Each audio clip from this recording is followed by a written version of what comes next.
នេះគឺជា skin លើកដំបូងហើយក៏ជា skin ទី1របស់ Mobile Legends ដូចគ្នាដែលអ្នកទាំងអស់គ្នាបានដឹងហើយថា skin ហ្នឹងគឺវាពាក់ព័ន្ធជាមួយនឹង event Naruto ហើយដោយដែលអ្នកទាំងអស់គ្នាបានដឹងអញ្ចឹងរាល់ skin ដែលពាក់ព័ន្ធជាមួយនឹង anime គឺតែងតែធ្វើតាម character នៅក្នុង anime ទាំងអស់តែចំពោះ skin របស់ Valorant នេះគឺពិសេសជាងគេតែម្ដងហើយនៅក្នុងវីដេអូនេះគឺខ្ញុំនឹងមកនិយាយពីការ update ថ្មីរបស់ Mobile Legends ឲ្យអ្នកទាំងអស់គ្នាបានដឹងហើយសម្រាប់គ្នាយើងអ្នកដែលរកកន្លែង top up diamond ដែលមានភាពងាយស្រួលនិងរហ័សគឺគ្នាយើងអាចមក top up diamond ជាមួយនឹងខ្ញុំបានដែលមានតម្លៃសមរម្យនិងសុវត្ថិភាពដល់ account 100%ហើយសម្រាប់ការ top up diamond គឺអ្នកទាំងអស់គ្នាអាចឆាតចូលមកក្នុង Facebook page របស់ខ្ញុំបានហើយអ្នកទាំងអស់គ្នាក៏អាចទៅដាក់ diamond ដោយខ្លួនឯងក៏បានដែរគឺដាក់តាមរយៈ website របស់ខ្ញុំផ្ទាល់តែម្ដងដែលមានឈ្មោះថា Virgo Store ទី1គឺជា skin ថ្មីរបស់ Valor ដែល skin នេះដែរគឺគេធ្វើឡើងតាមរយៈ cosplay ដែលវាមាននៅក្នុង event Naruto ប៉ុន្តែចំពោះ skin ហ្នឹងទោះជាវាមានតាមរយៈ event Naruto ក៏មិនមែនជា skin Naruto ដែរអ្នកទាំងអស់គ្នាគឺជាប្រភេទ skin epic skin ដែលយើងទទួលបានដោយឥតគិតថ្លៃតែម្ដងនិយាយទៅគឺបានដោយ free អ្នកទាំងអស់គ្នាហើយចំពោះ skin free យើងមើលទៅគឺស្អាតខ្លាំងមែនទែនហើយចំពោះ skin free ហ្នឹងគឺគេមានជាមួយនឹង event ធ្វើ quest យកជាមួយនឹង skin ហ្នឹងគឺដូចជាមួយនឹង skin របស់ Vel អញ្ចឹងហើយមានគ្នាយើងណាខ្លះដែលមិនទាន់បានយកជាមួយនឹង skin Vel ចេញមុខមើល comment នៅខាងក្រោមវីដេអូហ្នឹងម្នាក់មួយមកអញ្ចឹងនេះគឺជាការវាយ basic attack អ្នកគ្នាចំពោះ skill effect អីអ្នកគ្នាអាចទទួលយកបានអត់ប៉ុណ្ណឹងអ្នកគ្នាព្រោះដោយសារ skin ហ្នឹងគឺយើងអត់ត្រូវចំណាយ diamond អីទេគឺយើងទទួលបានដោយ free តែម្ដងប៉ុន្តែចំពោះ skin free របស់ Valor នេះគឺសម្រាប់ខ្ញុំគឺស្អាតអ្នកគ្នាទាំង skill effect ទាំងការវាយ basic attack តា skill ទី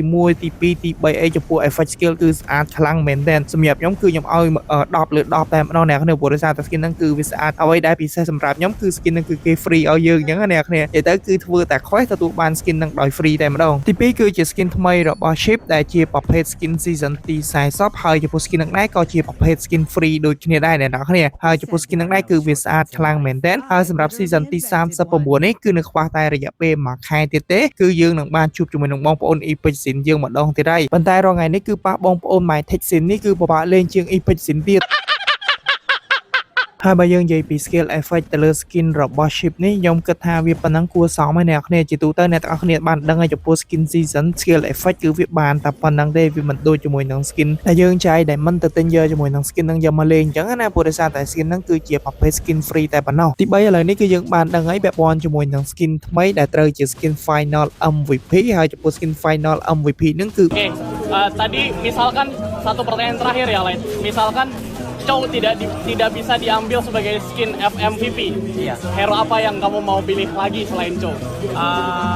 Gerak kayaknya, gerak. Gerak. ចឹងគឺដូចដែលអ្នកទាំងអស់គ្នាបានឮចឹងចំពោះ skin final MVP គឺបានទៅលើក្រកហើយខ្ញុំឃើញមានគ្នាយើង comment នៅក្នុងវីដេអូហ្នឹងគឺភាគច្រើនគឺចង់បានក្រកដែរចឹងណាតែឥឡូវហ្នឹងគឺបានដូចបំណងហើយអ្នកទាំងអស់គ្នាហើយពាក់ព័ន្ធជាមួយនឹង skin chu ដែលគ្នាយើង comment នៅខាងក្រោមវីដេអូដែលខ្ញុំបានផុសលើកមុនហ្នឹងគឺដូចដែលខ្ញុំបានបញ្ជាក់ចឹងថាចំពោះ skin chu ក៏វាមានភាគរយដែរប៉ុន្តែចំពោះ chu ហ្នឹងគឺវាមានភាគរយតិចចឹងណាហើយចំពោះមូលហេតុគឺខ្ញុំបានប្រាប់នៅក្នុងវីដេអូហ្នឹងដូចគ្នាហើយចំពោះ skin champion គឺខ្ញុំអត់ទាន់បានដឹងទេថា skin champion គឺបានទៅលើ hero អីចឹងយើងមានតែចាំមើលការ update បន្តទៀតសិនទី4គឺពាក់ព័ន្ធជាមួយនឹង skin ថ្មីដែលជា skin vote នៅក្នុង tournament M8 ឬក៏ហៅថា M8 ហ្នឹងហើយនេះគឺជា top 3នៅក្នុងការ vote អ្នកនរចំពោះ top 1គឺបានទៅលើ cushion ដែលមានរហូតដល់3 M vote ហើយចំពោះ top 2គឺបានទៅលើ Freya ដែលមានការ vote ហ្នឹងចំនួន 2.5 M vote ហើយចំពោះ top 3គឺបានទៅលើ Fitrin ដែលមានចំនួន vote ហ្នឹងគឺចំនួន 2.2 M vote ទី5នេះគឺជា event ថ្មីដែលមិនធ្លាប់មាននៅក្នុង Mobile Legends ហើយចំពោះ event ហ្នឹងដែរគឺវាពាក់ព័ន្ធគ្នាជាមួយនឹង skin របស់ Sakura ប៉ុន្តែចំពោះ skin ហ្នឹងគឺខ្ញុំអត់ទាន់ដឹងថាវានឹងចេញថ្ងៃណាទេប៉ុន្តែអ្វីដែលសំខាន់ចំពោះ event ហ្នឹងគឺវាមានជាមួយនឹង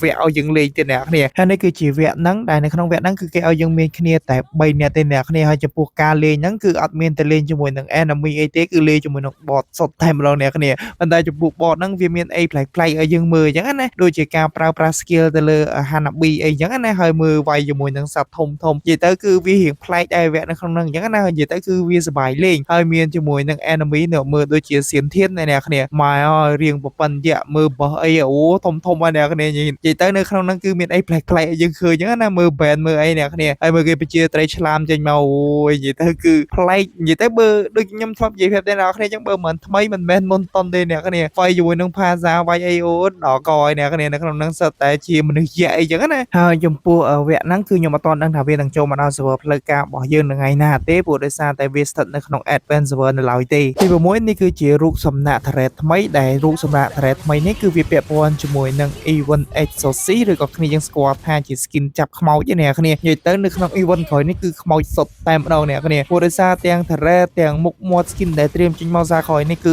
ដល់ហើយអ្នកគ្នាអើយនិយាយទៅមិន skin ចាប់ខ្មោចទេគឺជា skin ខ្មោចតែម្ដងអញ្ចឹងសម្រាប់គ្នាយើងអ្នកដែលមកថ្មីឬក៏អ្នកចាស់ដែលមិនទាន់បានចុច subscribe នៅលើ YouTube channel របស់ខ្ញុំកុំភ្លេចជួយចុច subscribe ម្នាក់មួយផងហើយកុំភ្លេចជួយ share វីដេអូនេះបានច្រើនដើម្បីគ្នាយើងបានដឹងពីការ update ថ្មីរបស់ Mobile Legends ផងដែរហើយសម្រាប់គ្នាយើងអ្នកដែលទស្សនាវីដេអូនេះនៅក្នុង Facebook page របស់ខ្ញុំកុំភ្លេច follow page របស់ខ្ញុំម្នាក់មួយផងដើម្បីទទួលបានការ update ថ្មីៗបន្ថែមទៀតហើយយើងចាំជួបគ្នានៅវីដេអូក្រោយ